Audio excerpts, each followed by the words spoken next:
माघ मास महात्म्य छठा अध्याय। जय श्री हरि। पूर्व समय में सतयुग के उत्तम निषेध नामक नगर में हेमकुंडल नाम वाला कुबेर के सदृश धनी वैश्य रहता था, जो कुलीन अच्छे काम करने वाला देवता, अग्नि और ब्राह्मण की पूजा करने वाला, खेती का काम करते था। वह गौ, घोड़े, भैंस आदि का पालन करता था। दूध, दही, छाछ, गोबर, घास, गुड़, चीनी आदि अनेक वस्तु बेचा करता था, जिससे उसने बहुत सा धन इकट्ठा कर लिया था। जब वह बूढ़ा हो गया तो मृत्यु को निकट समझकर उसने धर्म के कार्य करने प्रारंभ कर दिए। भगवान विष्णु का मंदिर बनवाया, कुआं, तालाब, बावड़ी, आम, पीपल आदि वृक्ष के साथ सुंदर बाग बगीचे लगवाए। उदय से सूर्यास्त तक वह दान करता, के चारों तरफ जल की प्याऊ लगवाई। उसने सारे जन्म भर जितने भी पाप किए थे उनका प्रायश्चित करता था। इस प्रकार उसके 2 पुत्र उत्पन्न हुए, जिनका नाम कुंडल और विकुंडल रखा।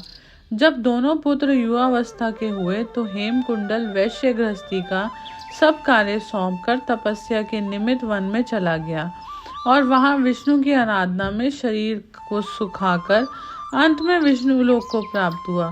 दोनों पुत्र लक्ष्मी के मत को प्राप्त होकर बुरे कर्मों में लग गए। वैश्यगामी वीणा और बाजे लेकर वैश्यों के साथ गीत गाते फिरता, अच्छे सुंदर वस्त्र पहनकर, सुगंधित तेल आदि लगाकर, भांड और खुशामदियों से घिरे हुए हाथी की सवारी और सुंदर घरों में रहते थे।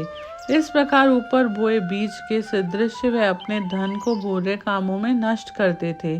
कभी किसी सत पात्र को दान आदि नहीं करते थे और ना ही कभी हवन, देवता या ब्रह्मा जी की सेवा तथा विष्णु का पूजन ही किया था। थोड़े दिनों में उनका सब नष्ट हो गया और वह दरिद्रता को प्राप्त होकर अत्यंत दुखी हो गए। भाई जन, सेवक, उपजीवी सब इनको छोड़कर चले गए। तब इन्होंने चोरी आदि करना आरंभ कर दिया और राजा के भय से नगर को छोड़कर डाकुओं के साथ वन में रहने लगे। वहां अपने तीक्ष्ण बाणों से वन के पक्षी, हिरण आदि पशु तथा हिंसक जीवों को मारकर खाने लगे। एक समय इनमें से एक पर्वत पर गया जिसको सिंह मारकर खा गया, और दूसरा वन को गया जो काले सर्प के डसने से मर गया।